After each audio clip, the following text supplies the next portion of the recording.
नागपुर गांव में एक पति पत्नी रहते हैं जिनका एक बेटा राहुल है। वो उसकी शादी बहुत धूम से करते हैं। बहुत बहुत बधाई हो तुझे शादी की। बस अब तू ही मेरा ख्याल रखना, मतलब अब हमें खुश रखने की जिम्मेदारी तेरी है बहू। बहू सदा सुहागन रहो राहुल। अब तुम लोग जाओ अपने कमरे में और आराम करो। अरे गुलाबो, बहू को हमारे पास बैठने दे थोड़ी देर, क्या जल्दी है तुझे?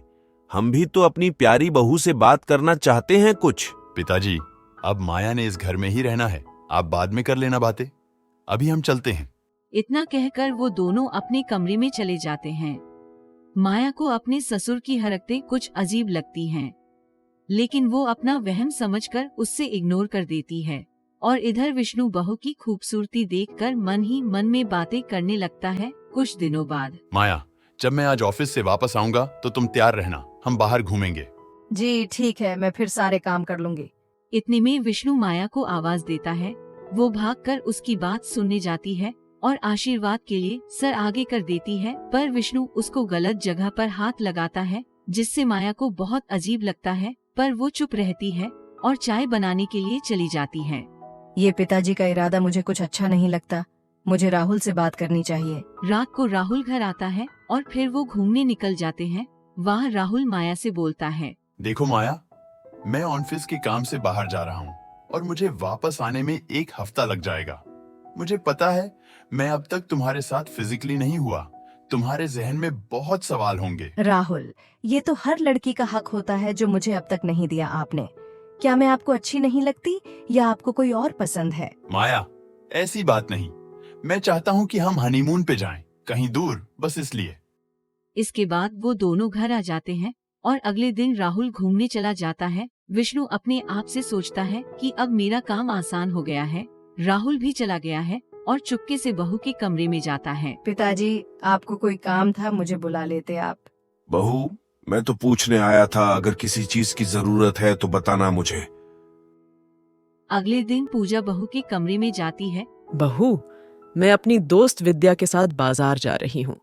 मुझे लौटने में शाम हो जाएगी, तो अपने पिताजी को खाना बना देना, मैंने उनको बता दिया है।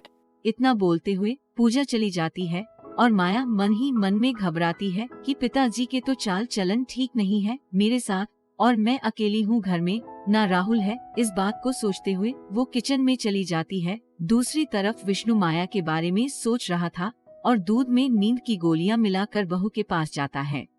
ये लो बहू, ये दूध पी लो, तुम्हारी सास ने आरती करके तुम्हारे लिए रखा था। माया दूध पकड़ती है और पी लेती है। थोड़ी देर बाद उसका सर चकराना शुरू हो जाता है और वो कमरे में चली जाती है और बेहोश हो जाती है। इतने में विष्णु अपनी शैतानी इरादे से आता है और अपना हवस बुझाता है कि अचानक पूजा आ जाती है और वो सब देख लेती है। अरे, ये क्या अनर्थ कर दिया! ये देखने से पहले मैं मर क्यों नहीं गई? अपनी बेटी जैसी बहू को भी ना छोड़ा तुमने। बकवास बंद कर और दफा हो जा, वरना तुझे जिंदा नहीं छोड़ूंगा। ये कहकर विष्णु वहाँ से चला जाता है और माया बेचारी बेहोश होती है।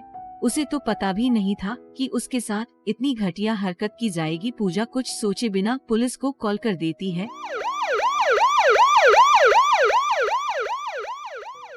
सर, मेरे पति ने अपनी ही बहू के साथ गलत हरकत की है। वो बेचारी तो अभी तक होश में नहीं है। सैनिकों, पकड़ो इसे और इसे मार मार के बुरा हाल कर दो और इसे जेल में डाल दो। माँ जी, आप फिक्र न करो, हमें ऐसे लोगों को सीधा करना आता है। ये कहकर पुलिस वाले विष्णु को साथ ले जाते हैं और बाद में राहुल को भी सब पता चल जाता है। माया भी ठीक हो जाती है और वो सब खुशी से रहने लगते हैं। इस कहानी से हमें सीख मिलती है कि बुराई का अंजाम बहुत भयानक होता है।